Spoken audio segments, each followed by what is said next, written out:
And when I looked at the person I had become, I realized that they had unintentionally contributed to my rise. Not because their actions were justified, but because they forced me to grow in ways I never would have if life had stayed comfortable. They pushed me into discovering a depth of resilience, a fire of determination, a clarity of self-worth that I didn't know I had. They didn't break me, they revealed me. And knowing that the very thing meant to destroy me became the fuel for my transformation was triumph in its purest form. Every decision I made from that point forward carried a new kind of strength. I no longer hesitated to choose what was best for me. I no longer stayed in places that drained me. I no longer kept people in my life who didn't treat me with honesty and respect. I became unapologetic about my boundaries, my peace, my future. I protected myself not out of fear, but out of understanding. And that understanding, of my worth, my strength, my resilience, became my greatest victory. The true triumph wasn't loud or dramatic. It was quiet, steady, deeply personal. It was waking up and realizing I no longer lived in the shadow of their actions. It was walking through life with a confidence built from surviving, rebuilding, and rising. It was knowing that I had grown into someone I could be proud of, someone I trusted, someone I respected. And the sweetest part of all was understanding that they would never be able to take that away from me ever again. Triumph lived in the opportunities one began to attract once I let go of the person who held me back. Better friendships, better environments, better choices, better paths. I started rising in ways I once thought were impossible because I had been carrying too much weight before. As soon as that weight was gone, my growth was unstoppable. Every step I took forward felt lighter, clearer, more intentional. And with each new accomplishment, I didn't think about how they would react or what they would say.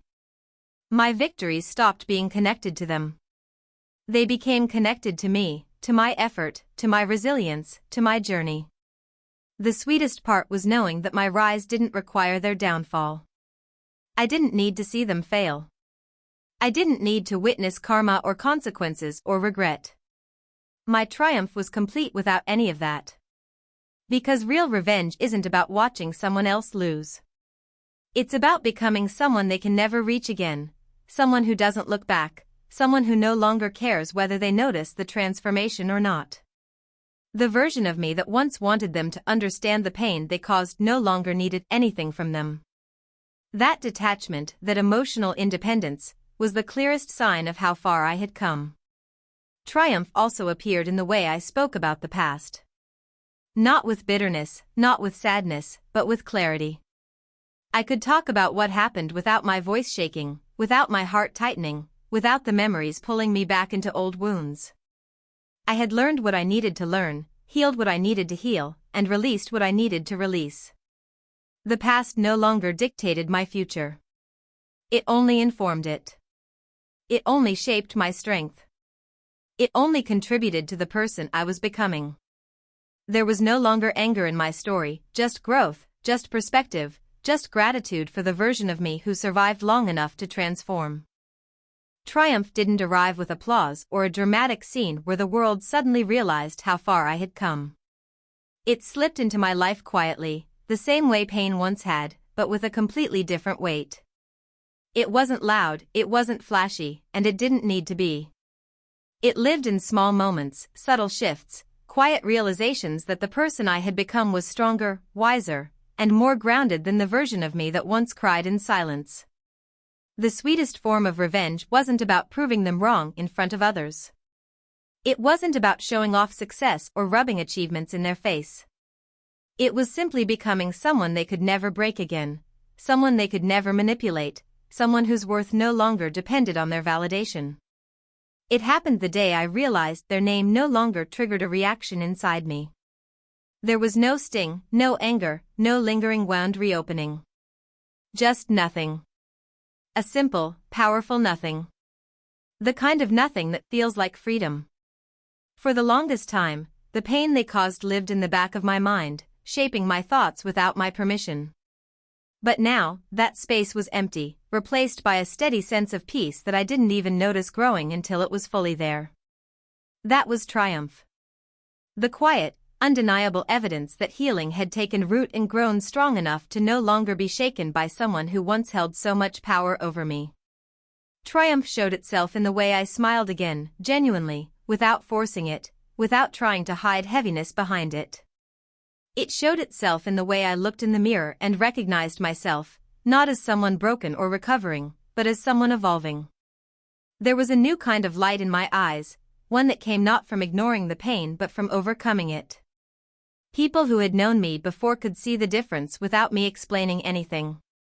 My energy was different. My presence was different. My silence had changed too. It no longer came from hurt, but from strength, from the A. What surprised me most was how little I needed from them. I didn't need an apology. I didn't need validation. I didn't need closure.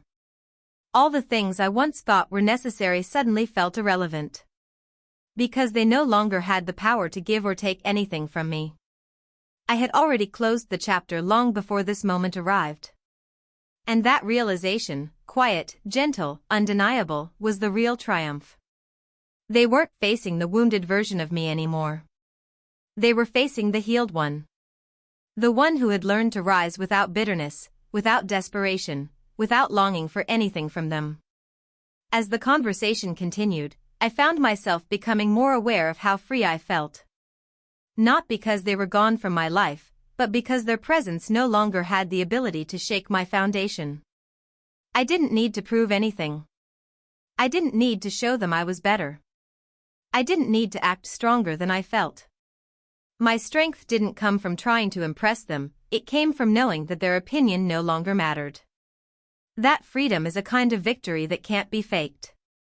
It radiates in the way you speak, in the way you hold yourself, in the way you no longer react emotionally to what once broke you. And while I didn't say it out loud, I knew they felt it too. They felt the difference. They felt the distance. They felt the power shift that had quietly, steadily rearranged itself while I was rebuilding my life. They were the same person who once caused my pain, but I was no longer the same person who received it. That imbalance, that reversal, that subtle but undeniable shift, that was the real revenge. Not loud.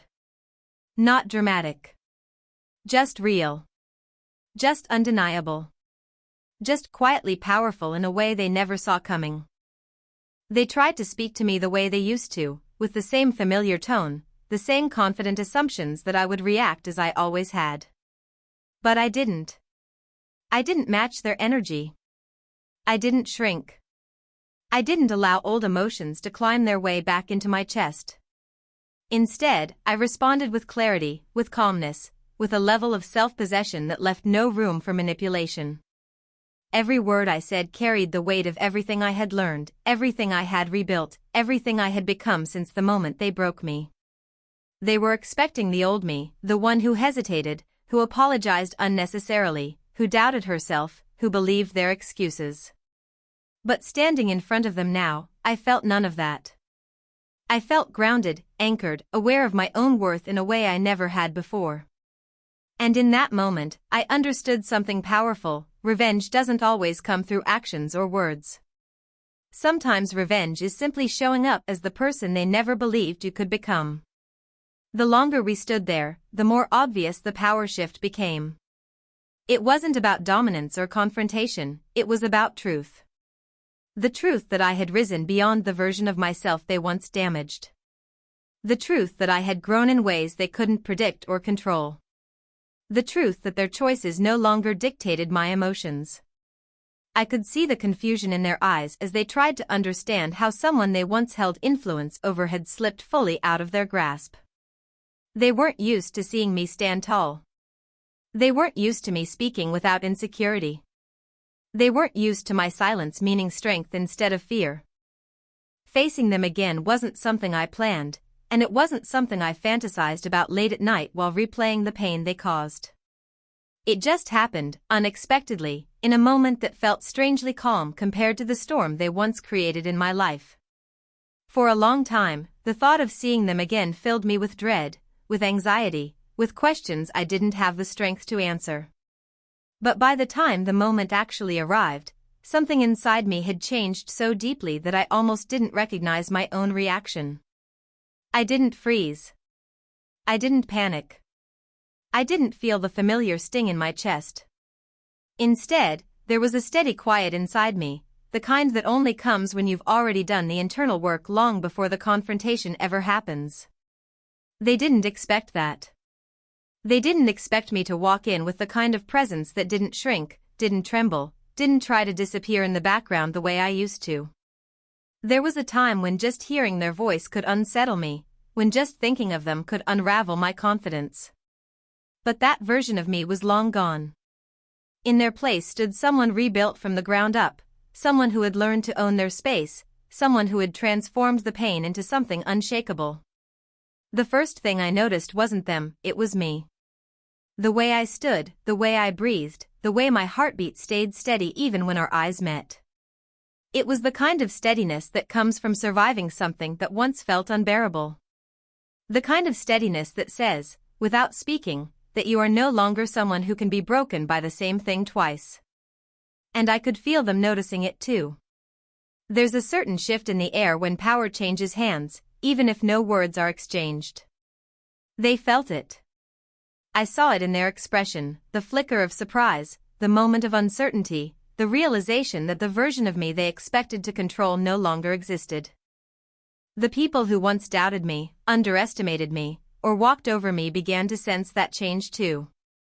There's something unmistakable about someone who has rebuilt themselves. It shows in the way they speak, in the way they carry themselves, in the way they no longer entertain what they once tolerated. I didn't need revenge to show them I had changed. My growth was the proof. My peace was the proof. My silence was the proof. I no longer reacted emotionally the way I used to, because their opinions no longer held weight. The version of me they hurt no longer existed. I had outgrown that version so completely that even I hardly recognized who I used to be. What surprised me most was how natural strength eventually began to feel. At first, it was something I had to fight for, something I had to practice. But with time, it became my default state. I wasn't pretending to be strong, I was strong. Not because I didn't feel pain anymore, but because I had learned how to carry it without letting it break me. I had learned how to turn wounds into wisdom, how to turn fear into determination, how to turn loss into motivation. I didn't just recover from the betrayal, I rebuilt myself into someone far more powerful than I had ever been before. Every step forward, every boundary set, every moment of clarity, every lesson learned became another brick in the foundation of the new version of me. A version that no longer needed approval. A version that no longer needed closure. A version that no longer needed to explain or justify. A version built on strength, self-respect, and a quiet but undeniable confidence that no amount of betrayal could ever take away again. I started noticing the difference in the way I walked into rooms, the way I held myself, the way I spoke. My voice grew steadier. My decisions grew bolder. The fear that once controlled me began losing its hold. I no longer reacted to things the way I used to, I responded with clarity instead of panic, with calm instead of chaos. The betrayal that once felt like an ending slowly turned into fuel, pushing me to prove to myself that I was capable of far more than anyone had ever imagined. Strength wasn't something I suddenly found. It was something I uncovered, layer by layer, buried beneath all the doubt that had been placed on me. I also learned to set boundaries, real ones, firm ones. Not the kind that wavered when someone pushed them. I stopped letting people treat me in ways that drained my energy or disrespected my worth.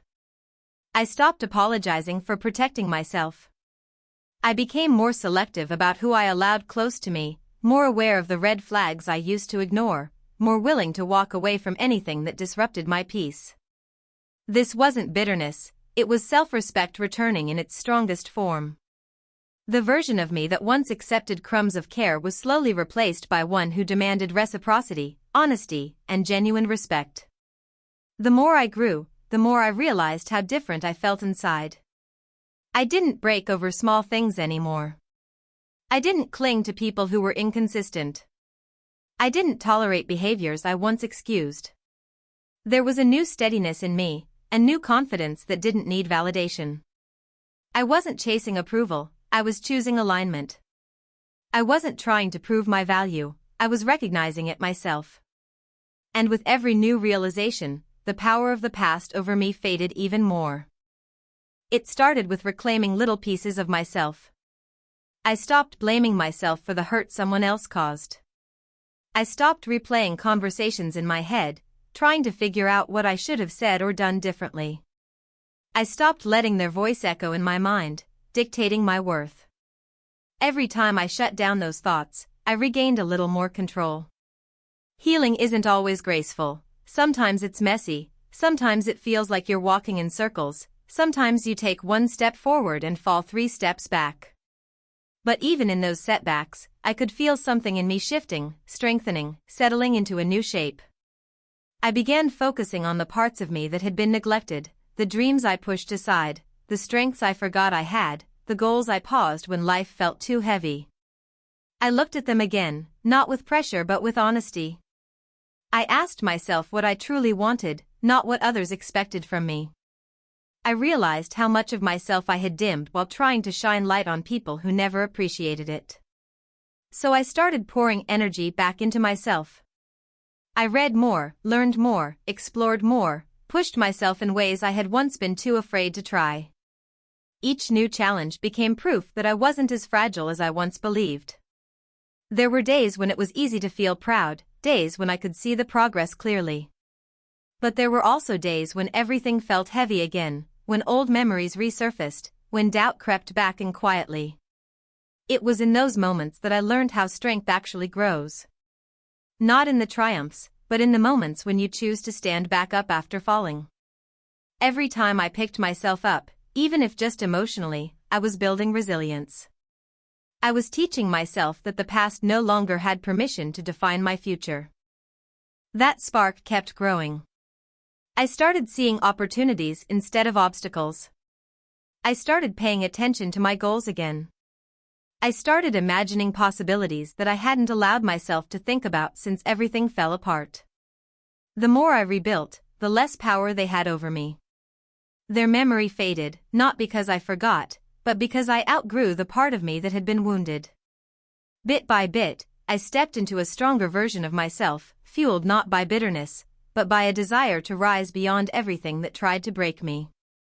The turning point wasn't a single moment, it was a collection of choices, realizations, awakenings, and small victories that stitched together a new foundation beneath my feet.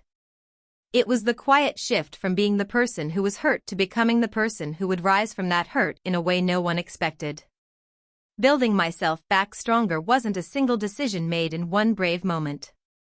It was a long, uneven journey that began quietly, almost unnoticed, like the slow mending of a fracture beneath the skin. At first, I didn't even realize I was rebuilding. I was just trying to survive the aftermath, trying to make sense of my days without collapsing under the weight of what had happened. Strength didn't come rushing in all at once, it crept in slowly through the small choices I made when no one was watching, the moments where I chose to move forward even when standing still felt easier. The turning point deepened the first time I surprised myself. Maybe it was the first genuine laugh I hadn't expected. Maybe it was the first moment I felt even a small spark of excitement about the future. Maybe it was the first time I didn't think of them when something reminded me of the past. These moments were small, almost invisible, but they marked the beginning of a new version of me, a version that wasn't defined by what had been done to me. Slowly, I started realizing that the pain no longer controlled every part of my mind the way it once had. There was a day, I don't remember the date, but I remember the feeling, when I looked at myself and realized I wasn't surviving anymore. I was rebuilding. The difference between the two is quiet but powerful. Surviving is holding on by the edges, rebuilding is choosing to stand again. And once I felt that shift, even faintly, I knew I couldn't turn back. I wasn't fully healed. I wasn't fully strong. But I had direction. I had momentum. I had purpose forming where the hurt used to be. And then, somewhere in that transition, anger did come, not the destructive kind, but the motivating kind. The kind that clears your mind and sharpens your focus. The kind that refuses to let someone else's betrayal define your future. It wasn't revenge yet, it was self-respect returning. It was the realization that the best revenge wasn't hurting them back, it was becoming someone they could never break again. Someone stronger. Someone wiser. Someone unrecognizable to the version of me who once believed their lies without question. It wasn't anger that pushed me forward at first, it was clarity.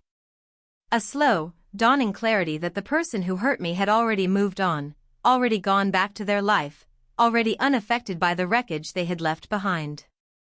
And meanwhile, I was the one left carrying the weight of their choices. That realization burned. It hurt in a different way, sharper, more awakening.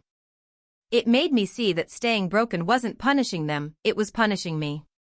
The turning point began the moment I understood that healing wasn't about them at all. It wasn't about proving anything to anyone else. It was about reclaiming myself from the damage they caused. Somewhere along the way, I stopped asking why they did it and started asking why I was still allowing their actions to control how I felt. I looked at myself, really looked, and saw how far I had drifted from who I used to be. I saw the strength I had forgotten, the potential I had ignored, the dreams I had pushed aside while drowning in pain. And for the first time, I felt a quiet determination growing in me. Not loud.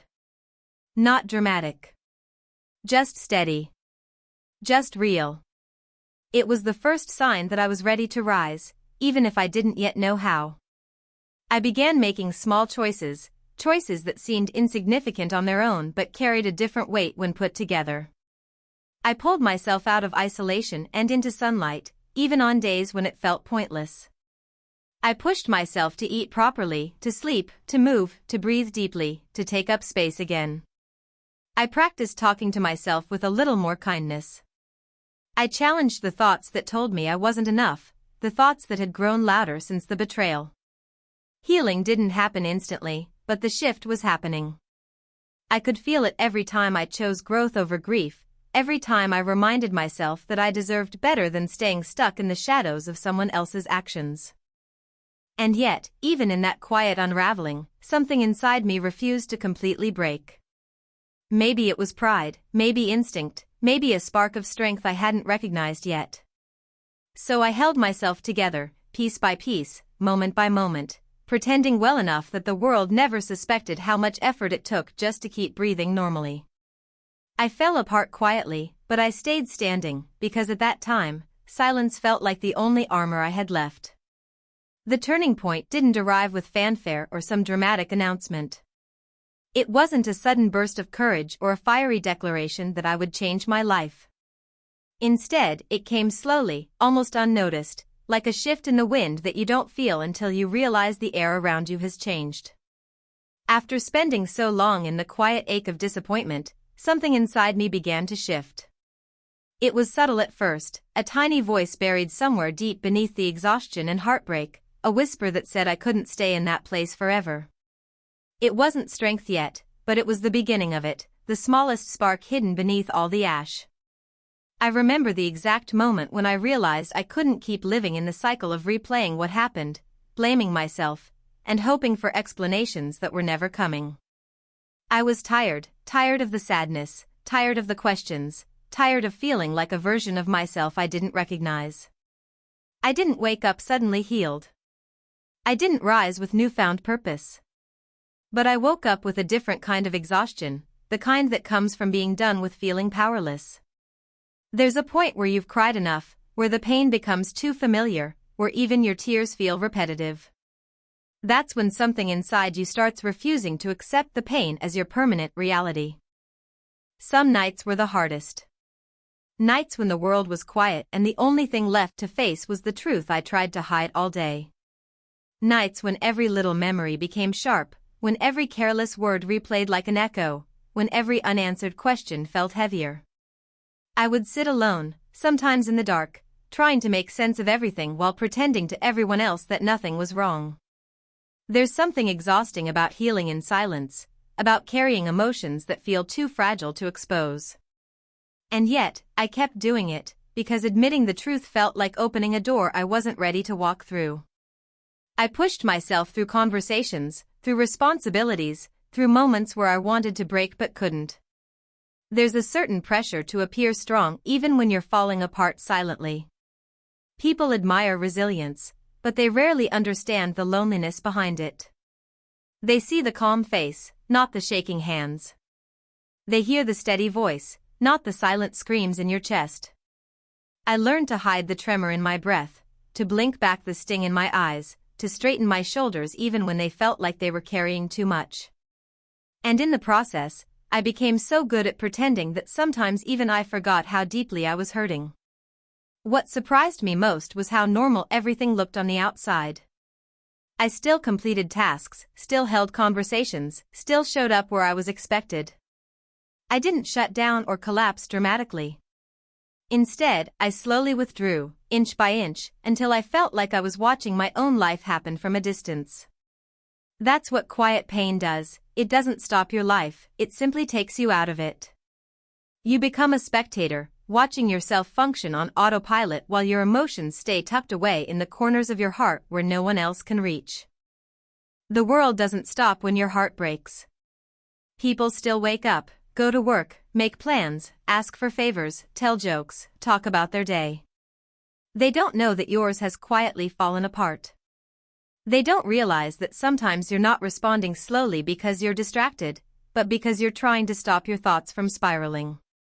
They don't see how you stay up at night staring at the ceiling, replaying moments you wish you could unremember. They don't hear the questions you keep asking yourself, the ones you're too ashamed to say out loud. So you become an expert at silence, at swallowing the hurt, at hiding the trembling in your voice when someone unexpectedly asks, "Are you okay?" and you lie because the truth feels too heavy to share. I learned very quickly that people notice the dramatic kind of pain, the breakdowns, the tears, the outbursts, but they almost never notice the quiet kind. The kind where you sit in a room full of people and feel completely alone. The kind where you keep your head down so no one sees the exhaustion in your eyes. The kind where you force yourself to breathe normally even though your chest feels tight, as if every breath is a negotiation. I was surrounded by people, yet it felt like I had been dropped into a world where no one spoke my language. I wanted someone to understand without needing the entire explanation, but life doesn't give you that kind of convenience. So I kept everything locked inside, hoping that maybe silence would eventually numb the hurt. There were days when I felt like I was disappearing. I walked through crowded places and felt unseen. I sat with people who thought they knew me and felt misunderstood. I answered questions with short phrases because talking required energy I didn't have. I avoided mirrors because I didn't want to face the version of myself that stared back, tired, wounded, unsure.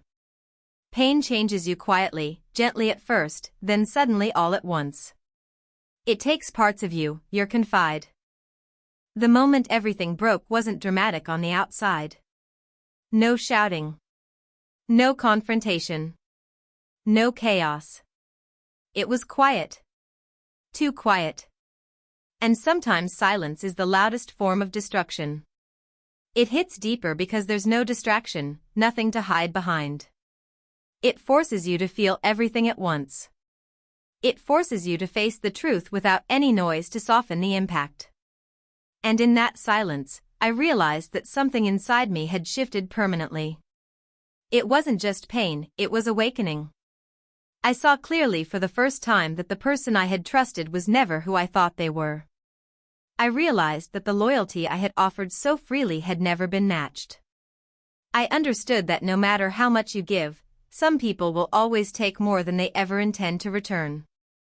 And standing in that moment, with my heart cracked open and my trust in pieces, I felt something else start to rise inside me, something unfamiliar, something sharp, something strong. Pain, when it reaches a certain depth, transforms. It stops being weakness and starts becoming clarity. It becomes the point where innocence ends and resolve begins. The moment everything broke was also the moment I finally saw the truth without filters, without hope, without excuses. And even though it hurt more than anything I had felt before, it also opened a space inside me that had never existed. A space where strength could grow. A space where determination could root itself. A space where the version of me that would eventually rise began quietly, silently, in the shadows of that heartbreak. Everyone around me assumed I was perfectly fine, and in a way, I let them believe that. It was easier to pretend than to explain a kind of pain that didn't show on the surface. I moved through my days quietly, doing the same routines, giving the same polite nods, repeating the same rehearsed lines of "I'm okay," even though every part of me felt like it had been hollowed out. There's a strange heaviness in carrying something no one. I remember the exact second it hit me, the exact moment when the last piece of denial fell away. There's a certain emptiness that fills you when you understand that everything you believed in a person was an illusion. It's like standing in a room that suddenly feels unfamiliar. Everything looks the same, but nothing feels the same anymore. The betrayal didn't shout, it whispered. It landed softly, coldly, in a way that made the moment even more brutal. My breath caught for a second, and for a moment I couldn't even react. Shock has a way of freezing you in place, suspending your thoughts, blurring the world around you. All you can do is stand there as the truth washes over you like a slow fire. And then came the hurt, not the loud kind, but the quiet, suffocating kind. The kind that fills your chest and makes your heart feel heavier than your body can carry. The kind that makes you question yourself before you even question the person who wronged you. Where did I go wrong? Why wasn't I enough? How did I not see it? That's the real cruelty of betrayal. It steals your sense of certainty and replaces it with doubt. It makes you wonder how long the lies had been there, how many moments were fake, how many words were empty, how many promises were already broken before you ever knew. But what made it worse wasn't just realizing the betrayal, it was realizing how effortless it was for them. How easily they walked away. How casually they pretended nothing had happened while I was left trying to understand why the ground beneath me felt like it had disappeared. There's something deeply painful about being hurt by someone who doesn't seem affected at all. It creates a loneliness that doesn't come from being alone, but from being abandoned emotionally while still standing right in front of someone who once claimed to care. It started on a day that looked ordinary from the outside, one of those days where the sky is calm and nothing warns you that your entire world is about to split open. I remember thinking about my routine, about responsibilities, about the quiet rhythm of life that I had become so comfortable with. Nothing dramatic, nothing unusual, just a normal moment before everything shifted. But the strange thing about betrayal is that it rarely comes with thunder or warning signs. It arrives disguised as familiarity, wrapped in the faces you trust, carried by the people you never thought would be capable of hurting you. That's how the moment began for me, subtle at first, like a whisper at the edge of a storm. I didn't even realize what was happening at the beginning. Sometimes, wounds start forming long before you feel the pain. Sometimes the betrayal happens piece by piece, in small choices, small lies, small actions that you overlook because you want to believe that the people you care about would never harm you like that. But the truth has a way of crawling out, no matter how deeply someone tries to bury it. And when the truth finally surfaced, it didn't just sting, it cracked something inside me that I didn't even know could break. It wasn't just the act itself that shattered me, it was the realization that the person who caused it had once been someone I held close, someone I trusted, someone whose words I believed without hesitation. The day I gave birth, I thought my mother was there to support me, but I was wrong. I was exhausted, barely conscious, and she took advantage of it. When the nurse brought my newborn son into the room, my mother stepped forward, held him tightly, and said, "My baby is finally here." I thought she was just emotional, until I heard her telling the staff that I was her niece, and the child was hers. She wouldn't let me hold him. She wouldn't let me feed him. She kept whispering, "You're too young. You'll ruin his life. I'll raise him properly." For 2 days, she controlled everything, doctor visits, paperwork, even visitors. But she forgot one thing: hospitals have cameras and records. When the social worker reviewed the footage and confronted her, she broke down, saying she just wanted one more chance at motherhood. They finally placed my baby in my arms.